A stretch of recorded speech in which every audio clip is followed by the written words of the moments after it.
So hi, Brian. Welcome to the Next League program, and thank you very much for accepting my invitation to be here today. Yeah, no problem. We're excited. Absolutely, and I think, as I mentioned to you, that people in the program the other day also enjoyed a lot about the event what we had and the questions that we took. And today we will do a more deep dive on the criteria and why should somebody go for EB1A and what do you feel the whole process has taken a shape or changed over a period in last couple of years. And then we can ask questions from the audience as well as people can just DM me as well. So guys, please be free to write to me. And if we have time, we will definitely allow one-on-one questions with Brian. And Brian has been a brilliant attorney, and we have been seeing his posts, and we have been highly motivated and inspired by his the way he looks at EB1A in the changing times. And on you, Brian, to begin with, let's start with how do you see EB1A different from other kind of green cards as far as the employment categories are concerned? Yeah, I think just the very first thing is it is without a doubt the hardest way to get a green card. There's no doubt in my mind. It's the number one hardest way, in my opinion, to get a green card in America because the standards are so high and USCIS is going to evaluate it at a higher level. And so you already are just kind of dealing with an uphill battle when you're starting to think about doing an EB1. Now, the nice thing is most applicants who are considering it are already extraordinary in some way. And so they probably already have a chance at getting the EB1 and maybe they're super qualified. I meet with a lot of people who actually think they're not qualified for EB1 and actually are. It tends to be the people that are overqualified that kind of downplay the significance of their accomplishments more than the other people. So I'm just a hard green card to get. Yeah.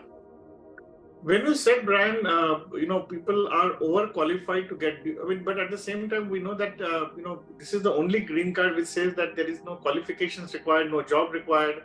There is no per se as a minimum qualification. Of course, there is a criteria for salary as income was one of the elements, but as such, there is no such prerequisite. So, isn't it, why did it become still elusive and very challenging in what sense? Could you ask that again? I think I'm not really 100% sure what the question is. Okay, now the question is that you said that it is the most difficult way to get a green card, Yeah. but if you look at the pure regulatory criteria, it says that it does not warrant that one should be having a job or does not warrant qualifications also. Right. So I think what you're asking is more like it might be easier just in that you don't need a job offer or an employer doesn't need to sponsor you for this visa.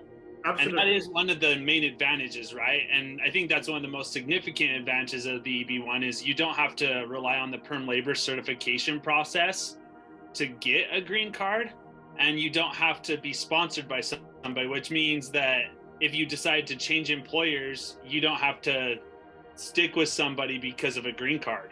You have the flexibility to transition to someone else. And that's worth its weight in gold to a lot of applicants. So we get a lot of people that are considering the EB1 for that reason alone. It just allows a lot of flexibility with that job offer. Okay, absolutely.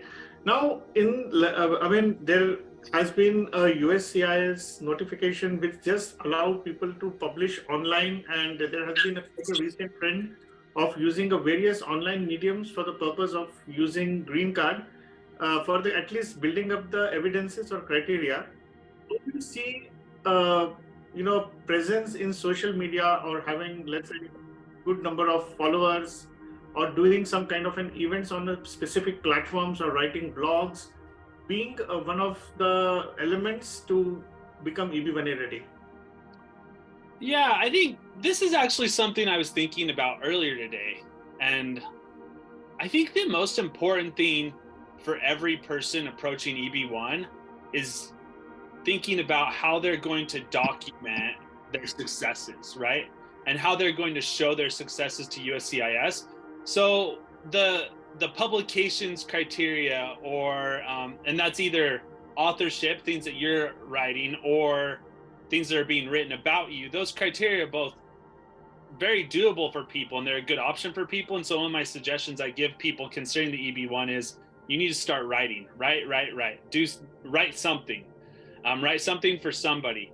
Now, if it's going to be an online medium, USCIS already is a little more sensitive and a little more critical of online mediums, but it is a good option. You just need to be able to show that it has national or international significance and coverage.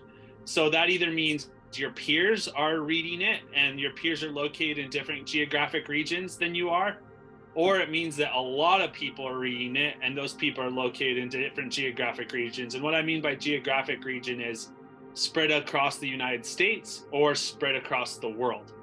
And you just have to be able to show that. You have to find some kind of evidence to show that. A screenshot about a company's about page isn't going to be enough. So, and what I mean by a company could be like an online blog or an online news source. Their about page isn't going to be enough. You're going to have to find some way to document their circulation statistics so that you're able to show USCIS people are actually reading and looking at the work that you're publishing online. Because, and we all know this, anyone can write anything online. What really matters is who's reading it and that you have evidence to show people are reading it. And that's the key, getting that evidence and being thorough with that evidence and making it easy for USCIS to understand, because they need to understand your story at the end of the day. Wonderful. Brian, we would go criteria by criteria, item by item, each one of the 10 criteria what has been mentioned. And we would restrict our examples to only people who are non-artists, because most of the people who would be coming here or generally are people who are non-artist professionals, mostly IT or otherwise. Now, before we do that, would you like to elucidate on what is this totality factor? Because we have seen people who are coming in the program and otherwise, they meet even 2 or 3 criteria, at least 3 is a regulatory requirement, but still USCIS somewhere down the line, they don't earn green card or they don't get qualified for green card even after fulfilling the 3 criteria. Now, what is this totality in your perspective, and how would you differentiate? How can one arrive at that? Yeah, and I think, and we talked about this the other day as well, I think it's just really important that you're able to show you're extraordinary on a national or international level. And I think it goes back to what we were talking about with those last criteria. And this goes for your whole story, because at the end of the day, you have to meet 3 of 10 criteria, and you just have to meet at least 3 of those 10 criteria. But when you meet them, your whole story has to show that you are an extraordinary individual. And I think that's where people get hung up a little bit. I think sometimes people focus on just meeting the 3 criteria. They're like, I've got some publications and citations. I've got a couple of judging opportunities that I've been invited to, and I've done those. It's been great. And I have a high salary, and I have a leading or critical role for a company. And that's all great. And you meet those criteria. But when USCIS looks at your case, they're going to do a second level of review, and they're going to look, well, does this mean you're an expert in your field who has risen to the very top of your field? And if it doesn't, even if you've met those 4 criteria, then you haven't risen to the level that would indicate you're in the top 10% or top 1% of people in your field. You have to also show that. So for some fields, like 1,000 citations, a lot of people can have 1,000 citations. That's not necessarily a difficult thing in certain fields.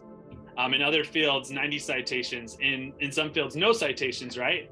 It's what makes an expert in your field, and how are you going to show that to USCIS? And that's where that totality factor that you're talking about comes in. It's your total case, your whole case, what you're presenting, what makes you extraordinary as compared to peers in your field. Okay, because there are 3 other kind of green cards and visas which also falls under extraordinary ability, which is EB1B, EB1C and O1 category. Now, is there also a concept of totality in those kind of green cards, Brian? Sure, yeah, absolutely. But the real difference is the EB1A has the highest standards, right? So like for an O1, for example, it's someone of an outstanding ability. Or for an EB1B, it's an outstanding researcher in your field, right? Those are a lower standard than someone who's of extraordinary ability. So the standards are lower. it still is about your whole case and presenting your whole argument to USCIS, but those criteria are a lot easier to satisfy just because the standards are going to be lower. Now, EB1C especially, you just have to show that you have experience managing, and that can be either as a functional manager or leading a team abroad in the last 3 years, and that you're filling a role in a management position in the United States. In my opinion, of those visa options you just mentioned, of the 4 options you just talked about, EB1C is the easiest way to do it. So if you've had a managerial role abroad and you're coming to the US to fill a managerial position and you can show that, or you've had a managerial position abroad, you've been working on L1 for a couple of years in the United States, the standards for that are going to be a lot lower than the other 3 you mentioned. But yeah, you still have to show that you're a qualified applicant and that you run the gamut of qualifications and you're an expert in your field, or in the managerial case that you actually are a manager and have experience managing and will be filling a managerial position. Absolutely. But there's another interesting green card called national interest waiver, which is also a self-petition. Isn't many, as compared to EB1C, also it's very difficult, in a sense, very challenging to apply to and earn that actually. Isn't that also, in your perspective, should be in like extraordinary ability, or at least in the EB1 league, if not more? In that sense? Not on the same level. It's not. The difference is that they work off of what's called there's a case called Danisar, and they have these different criteria for the Danisar case. So in that case, you basically have to show the United States that you have a proposition in the United States that's of substantial merit and of national importance, and that on balance, it would benefit the United States to waive the perm labor certification process and sponsor you for a green card. So basically, and this isn't what it actually means, but this is a good way to think about it. The United States is basically sponsoring you for a green card. Ah, wonderful. With an EB2 NIW, which they're not actually sponsoring you. They're just waiving the sponsorship requirement. But what they're saying is, Yes, it's so important to the United States that we're going to say, hey, look, you don't have to go through this process where they weed out American applicants, and you can get a green card this way. So that is a good option for people. And I think a lot of applicants really meet the criteria for that.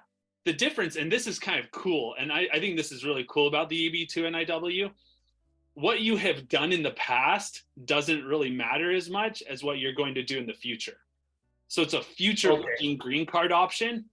And what I mean by that is, a big part of an EB2 NIW is that you have to provide a proposal, either a personal statement or a business plan that talks about what you're going to do for the United States in the future that's going to have national significance and benefit the United States economy. So like the example USCIS always uses is creating jobs for an area of need would be an example, or like you're going to provide a lot of revenue for a lot of various companies, something like that. It just has to impact the US. So that's kind of cool. It's future looking, kind of a cool visa, a lower standard. It's very doable. I tell people with a STEM degree and a master's degree, like, why haven't you tried this?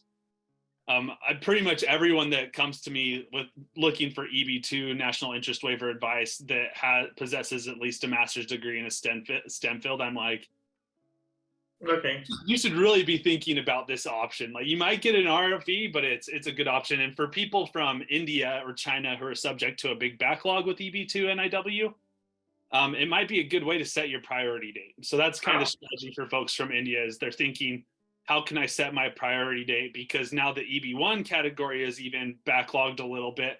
How can I set my priority date to speed up my green card process down the road?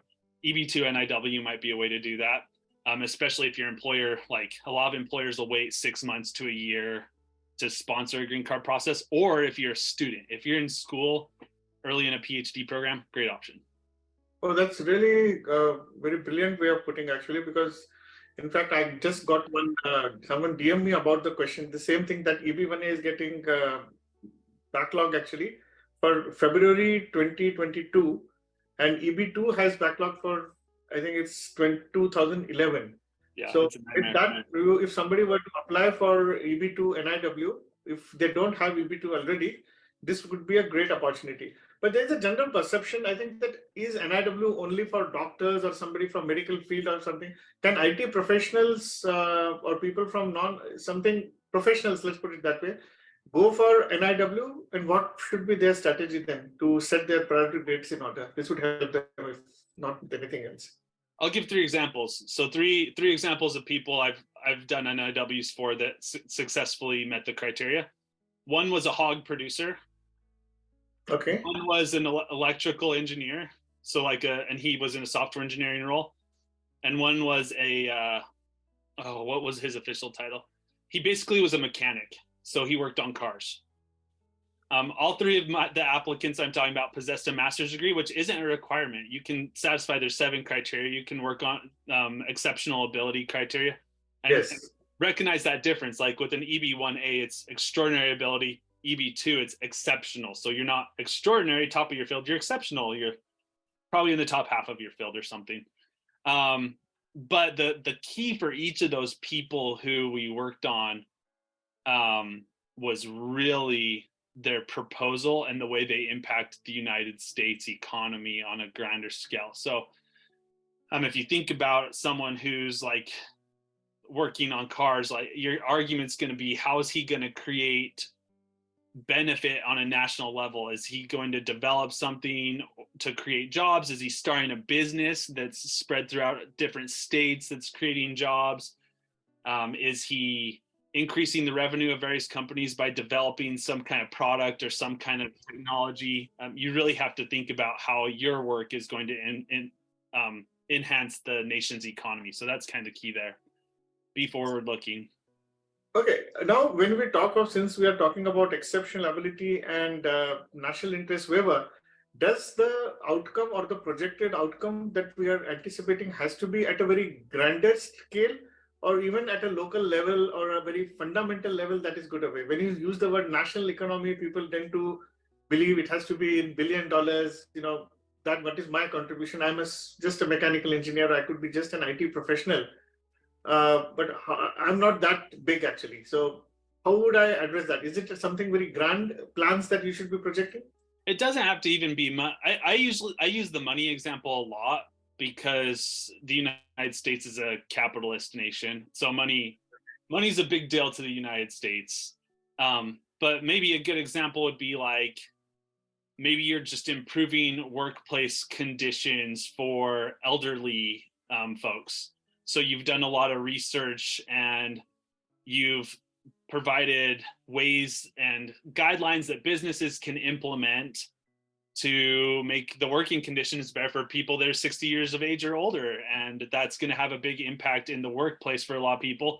It's hard to really figure out what the value of that is on a monetary, like by money standards, but you can show evidence of workplace happiness or something like that. Or like, if you're an HR professional, maybe you develop some way that makes hiring easier for a lot of different companies, and your plan is to help different businesses throughout the United States implement those processes and procedures. You're not going to be able to show a financial contribution likely. Like the evidence for that's going to be impossible to find, but you can show that it's going to improve the employment conditions for HR professionals throughout the US. That might be a good argument. So you really just need to be thinking about, again, how is it going to impact the nation? And is it a significant impact? And money's not the only way to prove that. Oh, that's really, illuminating actually, because this removes a lot of perception. So guys, many of you who are, worried about the priority date for EB1A and are on the path of that, if you have your EB2, that's wonderful. If not, I think that's a good strategy what Brian has suggested, that go for EB2 NIW. And at least you'll have an advantage of the old date in order actually for you. Now, Brian, there's another question that comes here, that people who are in the USA who are on their pathway to become EB1, they have to nurture themselves, do a lot of activities, whether they come to a program or otherwise who come to you.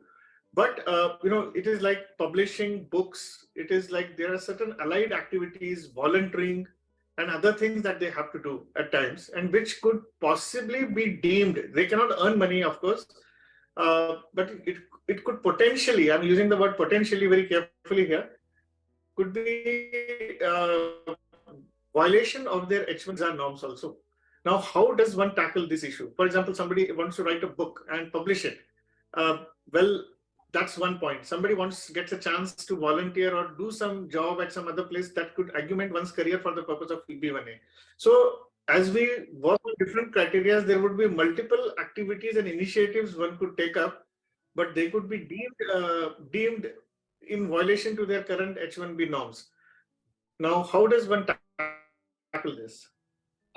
This is, I don't like to do this on webinars necessarily, but this is one time where my advice is have somebody look at your situation. Absolutely. You should be getting advice from an attorney if you're thinking that there might be some violation on your status. That's not the kind of thing you want to risk. And it's going to be worth the whatever you spend on an attorney to have them look at your case.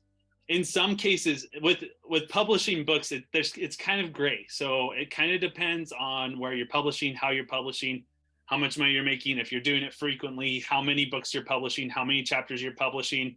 There's a lot of factors that go into that evaluation that kind of move the needle, in my opinion. And so that might be a place where I'm really thinking on an individual level, you probably need to be seeking help.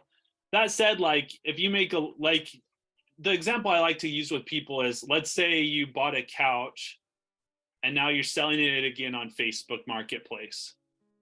Is that a violation of your H-1B status? The answer is no. Like you're just selling a couch on Facebook Marketplace, whatever. You sold the couch, you made some money from it. That's not a violation. Now, let's say you buy 30 couches and you're selling them on Facebook Marketplace, making a profit on each of the couches, and it's a type of business. That could be deemed a status violation, right? And so you kind of, and I use the couch example, you kind of have to be thinking about how often am I doing this? Does it seem like I'm doing this for a living? Does it seem like I'm starting a business on the side? What are the ramifications of that? Should I be paying taxes on this? Things like that. So it really depends on the situation. Yeah, absolutely. I think that's very valid. And guys, whoever has been asking me this question, I think they're DMing me, so I'm not taking up your respective names.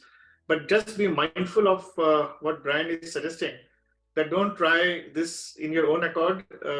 Reach out to your attorney, take a proper legal advice, because that's the best way to move forward, because that will put you into a gross violation and it could be detrimental to your whole presence here in the US later on. Actually, it could haunt you. So just I might also add, different statuses afford different levels of ability to do this. Okay. So like F1 OPT, if you're working on OPT, you can technically like start your own business while working on OPT. So there's different like options out there, right? Whereas an H-1B is a lot more restrictive. So an H-1B, you're really tied to your company and you want to be a little careful. That said, there's a little flexibility there as well. Just probably best to get some advice. And if you're on H-1B, your company attorneys are going to be willing to help you with that. Yeah. This is a very, very interesting question, Brian, actually, that can I have two H-1Bs? Yeah, absolutely. You can have two H-1Bs. The way that works is one company is going to sponsor your H-1B, and then the other company who's getting the second H-1B is going to file what's called a concurrent H-1B filing. Okay. And that's completely valid. You can have more than one. It just has to get approved. So it's going to go through the same process as your first one. And a USCIS adjudicator is going to have to approve that. But as long as it's a specialty occupation, which is one that requires a bachelor's degree and you meet the requirements for the role, you can absolutely have two H-1Bs. So not a problem. You can do that with TN as well. You can have two TNs. So there's a little flexibility with some of the visas. Okay. Is the now can I have O1 and H-1B concurrently? That's another. Okay. That's not possible. If you change status to O1, then you're going to be O1. If you change status to H-1B, you're H-1B. Okay. Now, does O1 warrant any minimum wages like H1B? No, there's not a wage requirement. Interesting. Now, if someone wants to volunteer in a company and the company, obviously it could be otherwise deemed to be a violation, he cannot go for another H1B because as a volunteer, there is no amount to be paid. I think this is a very customized advice, attorney, I think, rather than very specific advice. Yeah, volunteering is fine. You're not getting paid for your work. Okay, so you don't require a different visa for volunteering. Is that what I hear from you? Yeah, you don't need to. And then that said, I have had people that have been volunteering and not making a profit, but their purpose in volunteering was to make a profit in the future. So like they were doing something to help a company develop something with like an under the table type of agreement that in the future they were going to get some type of benefit from that deal. You're still making a profit from that, even if it's future looking. So like that just might be something to consider. But yeah, in general, like if you want to volunteer your time and help out a company, like that's completely fine. My thought normally is people who are volunteering, if you're giving like a substantial benefit, you should be paid for it. So just don't let people use you. I don't think that you're experts, you're extraordinary. Your time is worth a lot. Obviously, like sometimes you need to do volunteer work. I do volunteer work all the time. I talked to someone on the phone today. They didn't pay me. That's fine. And I think people should be doing that. But if it's going to become something that's pretty frequent that you're investing a lot of hours into, just consider that.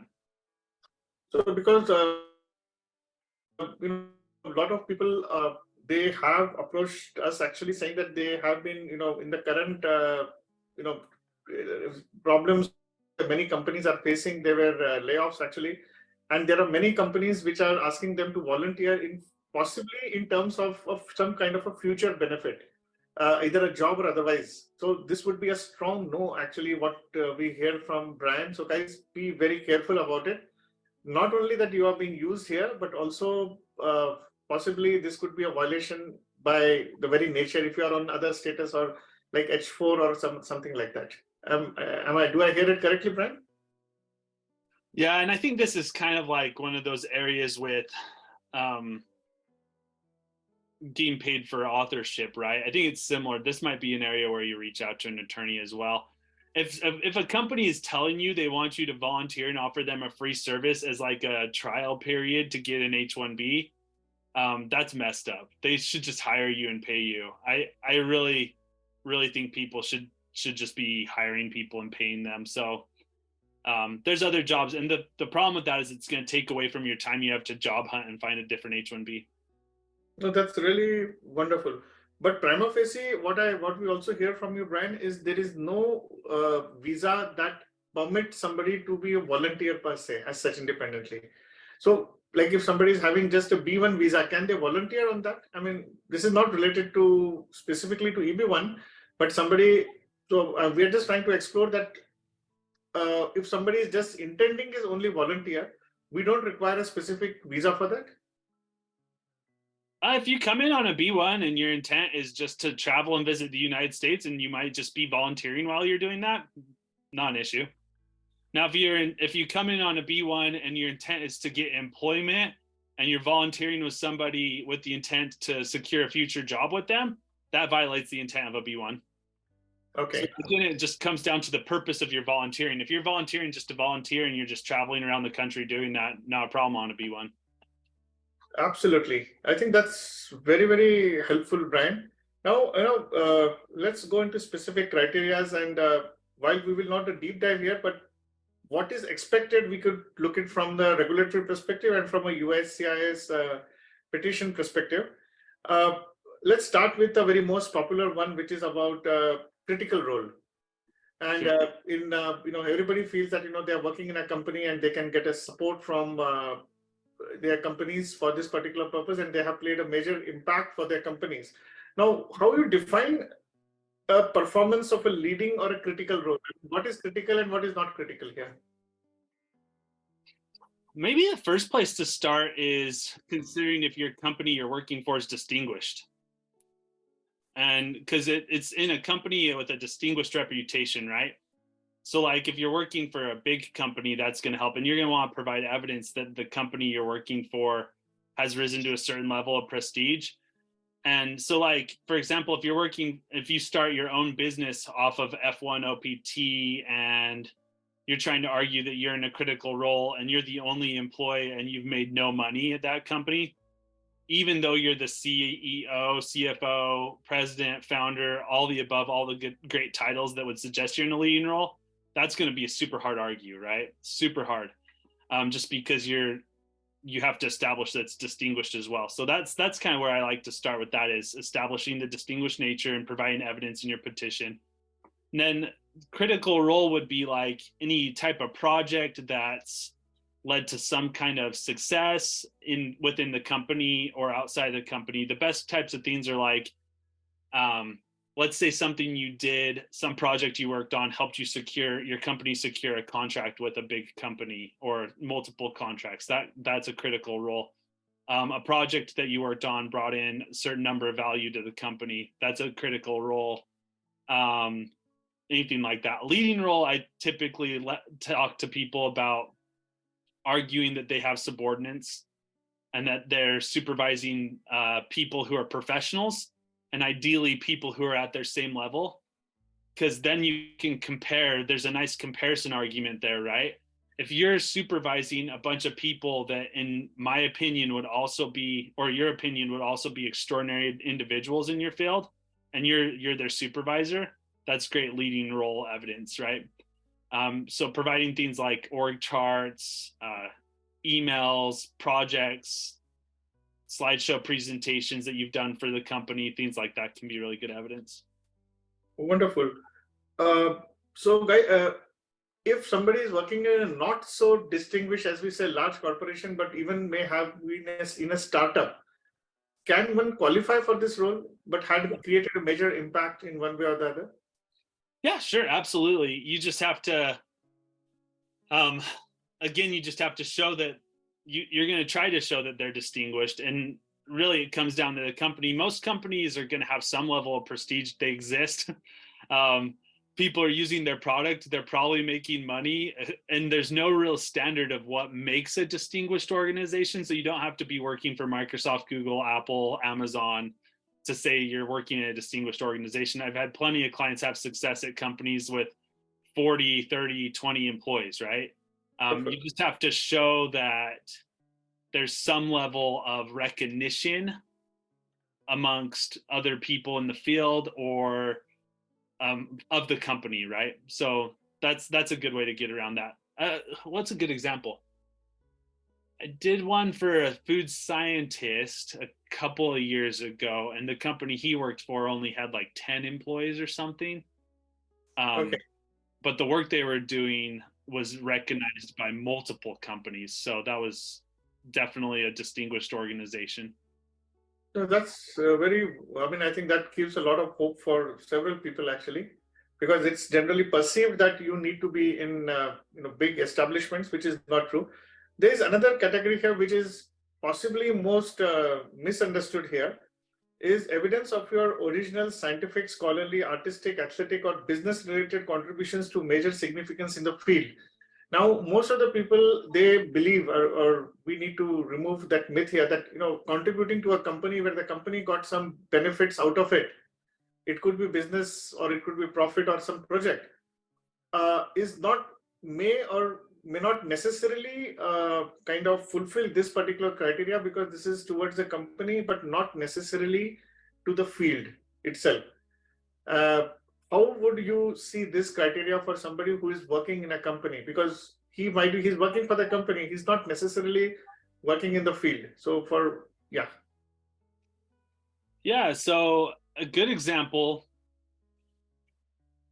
Yeah, there's a lot of ways. The hard thing when you're working for a company with the original contributions argument, and let's say you're a professional that hasn't done research either. So like a scientist is going to be able to fall back on their original research in a lot of cases.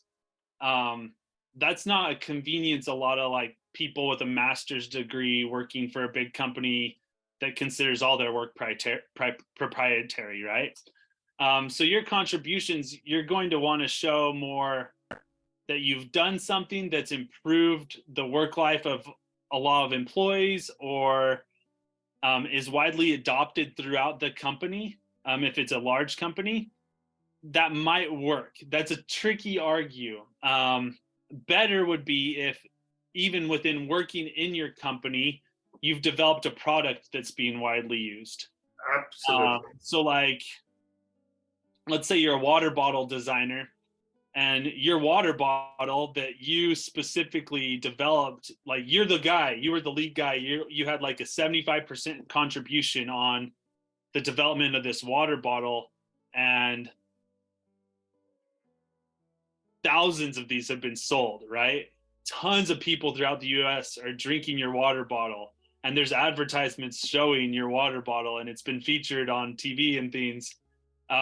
But the company doesn't want to attach your name to it. So what you're going to do in that case is just say, I developed this for this company, people are using it, and get letters from people within the company just stating your contribution to the project. Now, if they're not willing to sign on letterhead, they don't have to. They can sign it on just a regular letter. And if you've worked for someone for any length of time, you're going to have friends. There's going to be people willing to sign things like that for you, but you just have to show that it does have a national reach, right? It can't be this localized thing that only your company is using. It just has to have some kind of national or international reach. That was a long way of answering that question. I think that's perfect, actually. Here, I think that answers, that speaks for itself a lot, actually. I think let's move to the next criteria, which is salary. Now, there are two kinds of situations here. Somebody who may not necessarily be in here, but in other part of the world, and mostly, let's say, India or abroad. And what is high salary, or, for people, actually? I mean, somebody may be drawing 100, somebody 120, 150. Now, is there a minimum threshold for this salary criteria, Brian? No, the important thing is that you're paid at a high level as compared to people in your geographic region. The mistake people will make here. Here's the number one mistake people make with this criteria is they'll only provide national statistics. And so like that strategy is employed a lot by folks that are living in an area where people are paid a lot. So I'm talking like Bay Area, New York, things like that, where people have a higher salary in general. And they'll just provide national statistics. USCIS is going to be really skeptical of that. You have to provide evidence that wherever you're located, you're paid at a high salary as compared to people in your location. And that means that if you're located in Australia and you're paid a lot of money as compared to professionals in your area in Australia, then that can be good evidence. You just have to be able to pull statistics from valid sources showing that you're in that 90th percentile or so for people in that area. Okay. Does a regulation prescribe 90th percentile, or is it just a metric that? No, that's just kind of what's happening. So if somebody is at 88 or 85, is that okay? Right. I'm glad you brought that up, because and that's something maybe I need to change the way I talk about it, right? Because a couple of things here. Salary's tough right now. USCIS is hitting salary hard for some reason. A lot of people are having issues arguing salary. I'm not really sure what's in the water at USCIS with salary. And so I think a lot of folks are saying 90th percentile, but you're right. It's just high as compared to other people in your field. So maybe that's 80th percentile, maybe that's 70th percentile. Maybe you're still making an argument, especially if like, maybe you're a software engineer, you're making $140,000 a year. That's in the 70th percentile for your location in Palo Alto, California. But it still looks high and it looks good on paper. So you still might include it in your argument, especially if you have other strong prongs. That doesn't mean it's going to work, but you might as well take a chance on it in certain cases, depending on the certain applicant. Really kind of depends on your profile. The other nice thing about salary is even your base salary isn't the only consideration, right? So like if you're getting other remuneration, meaning like bonuses, stock options, things like that, and those are significant, then that can make up the ground, right? Absolutely. I think that's very valid, guys. I think a lot of you have been asking this question of lately, either writing to us or otherwise. That in terms of salary, I think Brian has opened up. Number one is 90th percentile is not necessarily a regulatory benchmark, but a more of a evolved metric that many people speak about. And second is that you can always do it, even 70, 80, 90, 85. So you just don't hang up on that particular figure. And third is that, okay, it's not only your base salary or W2, it's a totality of what you are earning by virtue of your expertise that the company is paying you values, because that is being evaluated. I think one way to look at it is what I would see is that it is not your income being evaluated, but what your somebody is paying you by virtue of your expertise that is being evaluated. So just let's keep that in mind. Uh, Now let's go to another criteria is authorship of scholarly article in professional or major trade publications. Now, what is major trade publications or major media, and can electronic medium to what extent can be utilized for this purpose? Yeah, major media, the best way to, there's two ways I like to think about this. And major means it's being consumed by a lot of people or a lot of your peers. That's the way I like to think about it. So maybe in your field, there's only like 2,000 people in the US who study what you study or do what you do. If there's some type of publication or source that all those people are reading and looking at, and you're regularly contributing to it, that might work, even though that number doesn't seem as high as the circulation statistics for something bigger. So really, I think that's a good way to look at it. The number of people looking at it in general, or the number of your peers, which would be other extraordinary individuals looking at it. Non-traditional sources of media can be used, meaning, and we talked about this last week as well, podcasts, social media, things like that, blogs. Just know that if you're using that evidence, it's all about your documentation and the story you're telling USCIS, because they're going to be, they're already more suspicious of online material than they are printed publications, because in their mind, if someone has to pay to print something, it's already going to be more prestigious. So things are just online in general. You already have a little bit higher standard to get your evidence submitted and get it to seem as valid in the USCIS adjudicator's eyes. But it can work and it can be good. And there are success stories out there. I know people that have gotten EB1 approved primarily because of podcasts and things like that. So those things can be useful. Just keep those other things in mind. It should be widely read by your peers or by other people. And you have to be able to show that. You can't just show up with the article itself. You have to pull some of those statistics from somewhere, especially for a non-traditional source. Absolutely. So I think the more important is that you keep on publicizing your work, no matter what. Begin somewhere. I mean, that's more important than just hoping that one day you should be directly coming on Forbes or something like that. It is not. It does not happen anyway that way. You will have to begin your journey with your first step somewhere. So that's the way it is. Now there's again questions. Two questions from salary part. I think though we skipped it. Let me take that. So does USCIS consider the level, say, software developer at a junior level different from somebody who is a director or a principal software developer? I mean, how would one look at that? Yeah, so in your I-140 petition, the nice thing about an EB1A is you get to choose what the SOC code is in your I-140 petition, right? Usually I tell people to start with looking at your H-1B SOC code, because that's probably a good, and I say H-1B because a lot of people filing for EB1 come out of H-1B status.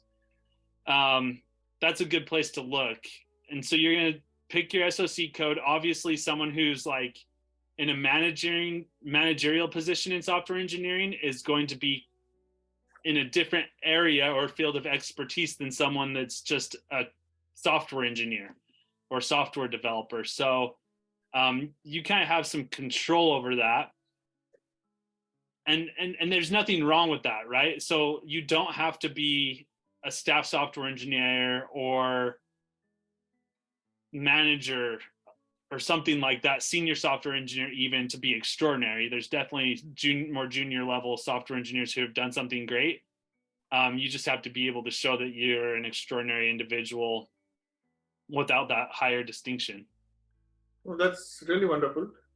Well, this another second question that I'm getting with reference to salary is that if I'm working for a government or government agency, my salary is fixed actually. So how do I claim under this category? It's very... Yeah, the nice thing is you're working for the government. So USCIS knows you're not going to be paid as much. And they know that. So because government agencies just typically don't. Sometimes they will. Like there's certain positions in the government that are still high paid. I have a neighbor down the street who makes like $180,000 a year working for the state of Nebraska. And I'm like, I don't know how you got this job. You must know somebody, but you're paid a lot in the government. That's really great. And he gets all the benefits too. That's like a dream job. If you're not paid a lot, you work for the government, you're probably just not arguing this criteria, right? Because you can't show, like let's say, and I evaluated someone pretty recently who was making around $50,000-$60,000 in a government position. If they went into the private sector, they were probably making more like $150,000-$180,000 a year. I told them, you're just not going to argue this criteria. You don't make enough as compared to other people in your field. The thing you can do instead is you can get letters from government agencies and from your employer stating that you're extraordinary and that your value to the United States government, who you work for, has national importance, which, even though that's not like a prong in itself, is an advantage, right? You're getting a letter from the government saying you're extraordinary, trying to argue to the government that you're extraordinary. That's helpful. So even though you're probably not hitting high salary, there's some other benefit there. No, this is more than the answer, Brian. I must say that this is very helpful. And thank you very much for that. Okay, next criteria that we will look at is, we'll quickly move actually because of paucity of time, is, and guys, keep on sending your questions. I would be happy to take them as they are coming here, is about membership of associations actually. So now for every field, there are thousands of organizations and associations. Now, any association would do here, or what kind of association are we talking about? And if I'm having a particular niche in my field, I could be a software, expert in a particular domain. Let's say a search engine specialist or something else. What kind of association are we talking about for me here in this case? Yeah, you just have to show they're prestigious, and so that's hard. This is a hard category, and this is hard. This is just hard. Memberships are hard. Lesser nationally recognized awards are hard. Those are two hard bullets. They're tricky to argue. The one I'm getting a lot of people approaching me about lately is IEEE memberships. And because recently there was an AAO decision and they ruled that a senior level IEEE member didn't qualify. And it's like, this is hard. It's just a hard category to meet. Maybe you need to be a fellow. The secret here, and maybe it's not a secret, but the important thing is you have to show that whoever was selecting people for that membership weeded people out using strict criteria to show that only the best of the best were granted that membership based on their selection criteria, right? So it's an uphill battle, but you're going to have to provide those statistics. You might get them from just one of the people on the panel judging you. You might be providing resumes or LinkedIn profiles for the people that were the judges to get the membership to show that they're also experts. You might compare yourself to other people that have received the membership. So let's say like you're a senior level IEEE member, and you can still make that argument just because the AAO has said you can't make that person didn't meet it. That's not a precedent setting decision, right? The AAO doesn't set precedent. You can still make that argument. So what you might do is you might compare yourself to like 10 other senior level IEEE members who have 600,000 plus citations and be like, well, this guy's a senior level IEEE member as well. And he's extraordinary clearly. So obviously this membership is a good membership to have because other people are associated. So there's creative ways to get around it. The one thing I tell people to worry about a little bit is you don't want to like by showing how extraordinary other people are, you don't want to downplay your extraordinary ability. So there's a little bit of like cat and mouse there. You have to be careful what you're submitting with your application and kind of selective. And the nice thing is you're in control of that, right? You get to tell your story.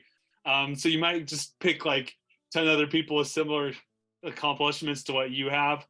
But at the end of the day, you just have to show that it was hard to get that membership, and somehow you rose to the level of person that they're going to admit for that prestigious membership in a guild, association, club, whatever it is. Yeah, well, thanks a lot, Brian. That was super helpful. Now, the next criteria we'll take up is judging, actually. Now, I think the question which is coming up is that, does it necessarily have to be in my field only? Or because I'm an expert, I've been invited to do something else, to judge in a generic other forums or something. So how would you speak about that? Your field or associated field, yes. And like, here's a good example. So I'm a lawyer. I was invited to speak at a conference because of this business I've started.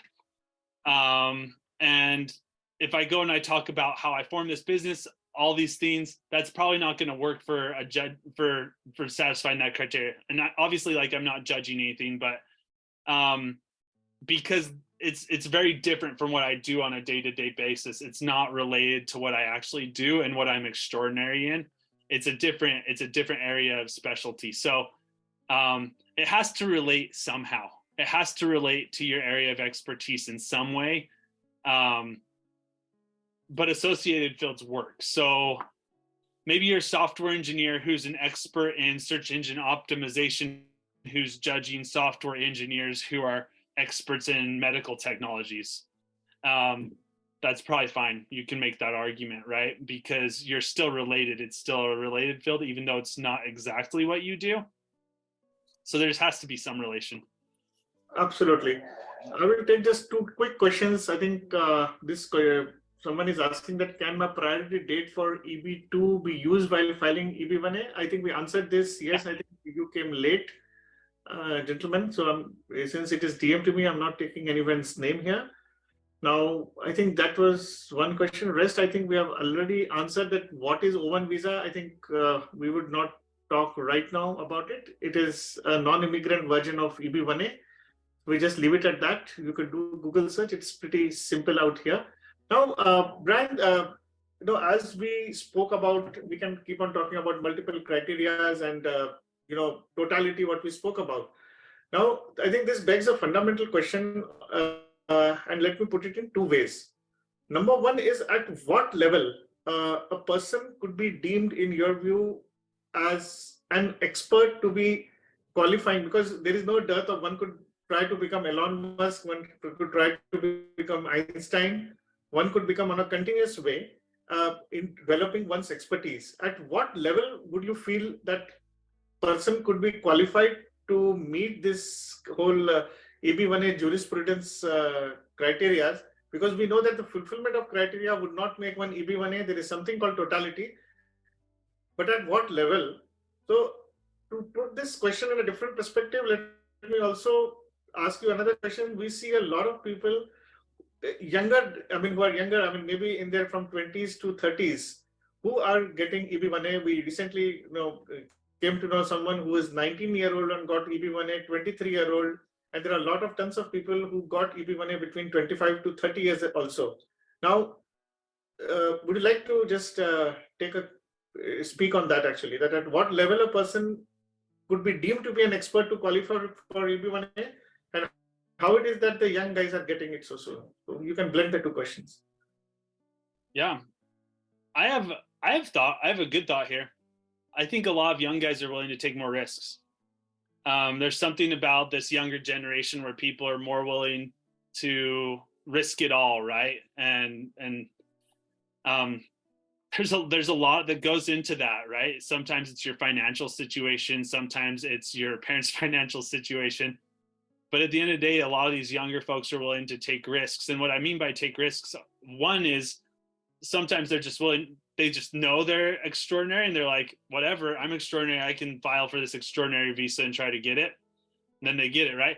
because a lot of people have come to me who are definitely, in my opinion, qualified for an EB1. And the whole time I'm talking to them on the phone in a 30-minute conversation, I'm trying to convince them that they are actually qualified for this because they don't believe it. So part of it is just believing in yourself, believing in your petition. The other thing is recognizing what makes someone extraordinary in your field. So if you think about it, and you think about great experts in your field or people that you look up to in your category, what made them an expert? What made them extraordinary?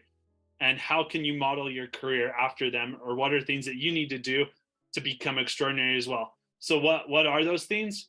I think it's your accomplishments, and that can be your inventions, your contributions, things like that. It's what you're writing about. It's how people are recognizing you. It's about the amount of money you're being paid in some situations. It's your participation in competitions. And the more willing people are to jump on those things and take those risks and put themselves out there and ask for things that they don't think they'll get, the more those opportunities come your way. So a good example, you might not think you're qualified to write in some major publication or major journal. Just ask someone, like, ask, send them an email, give them a phone call, bug them, connect with them on LinkedIn and message them every day. Like, there's different ways to secure this recognition that makes you rise to the level of extraordinary. Everyone's extraordinary. It's just, can you show that to someone? Can you show that to USCIS? And how are you building that evidence? You can do that when you're 16. You can do that when you're 17. You can do that when you're 9 and 10, I tell my daughter. So age doesn't matter. That's not one of the criteria here.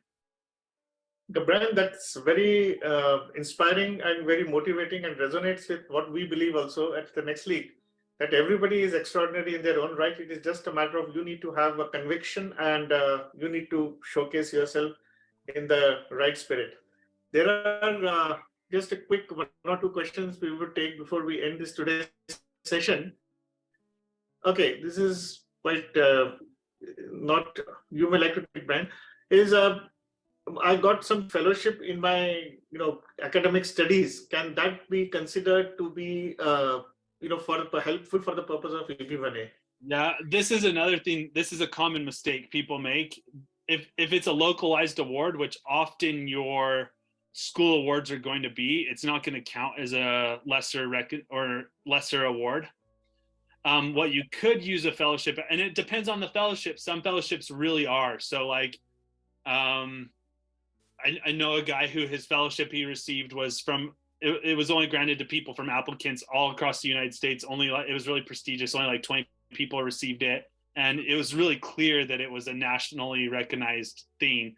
In that case, we argued lesser awards.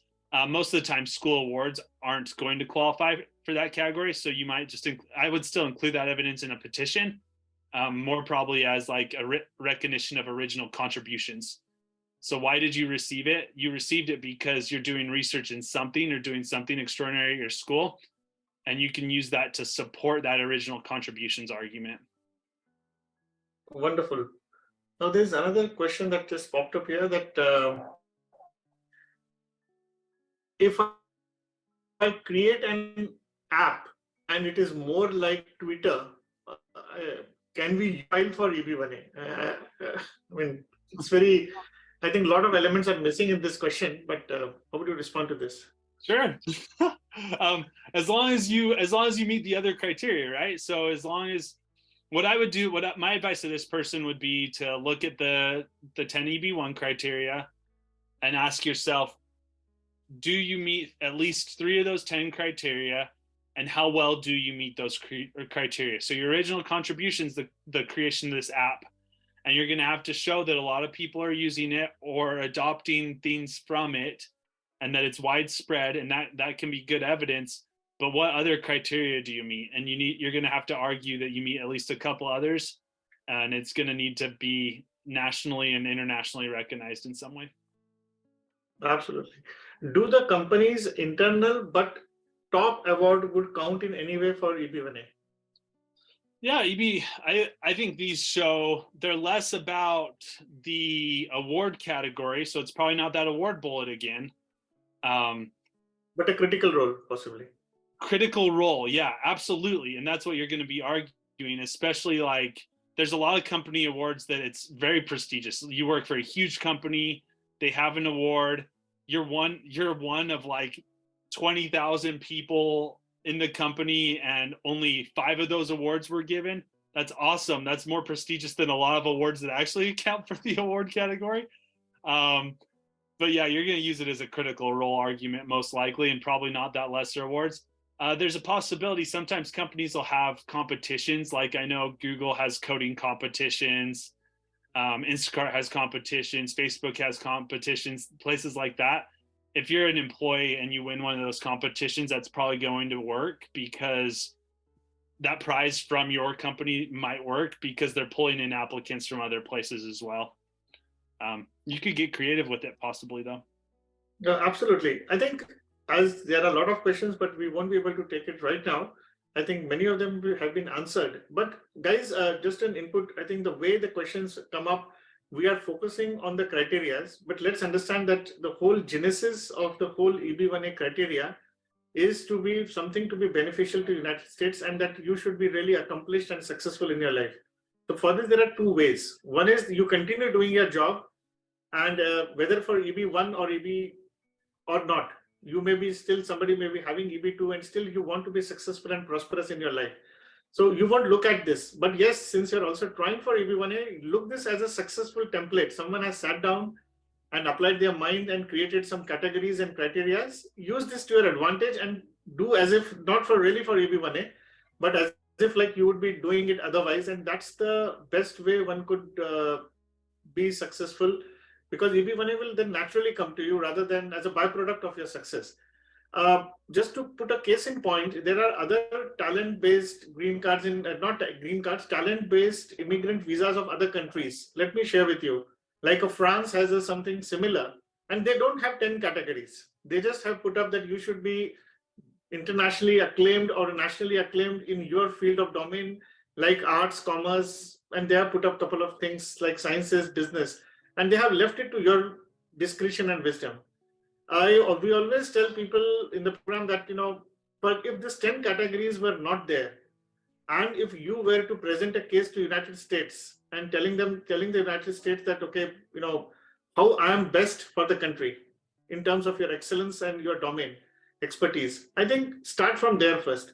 Build up your own metrics, build up your own criteria.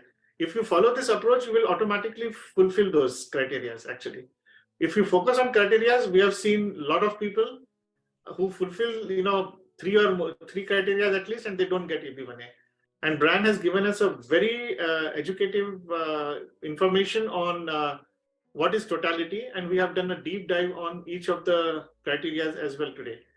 So, that would be from my side. So, Brian, any last words for people who are inspired and motivated, but they feel stuck up somewhere and they feel they are not ready yet, and maybe they are not cut out for EB1A? What is your message to them?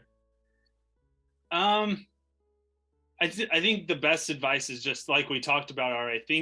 Think about what makes somebody extraordinary in your field, in your profession, and then try to make yourself that person or be better than that person, right? Be willing to take risks, be willing to reach out to people, be willing to network extensively in your field.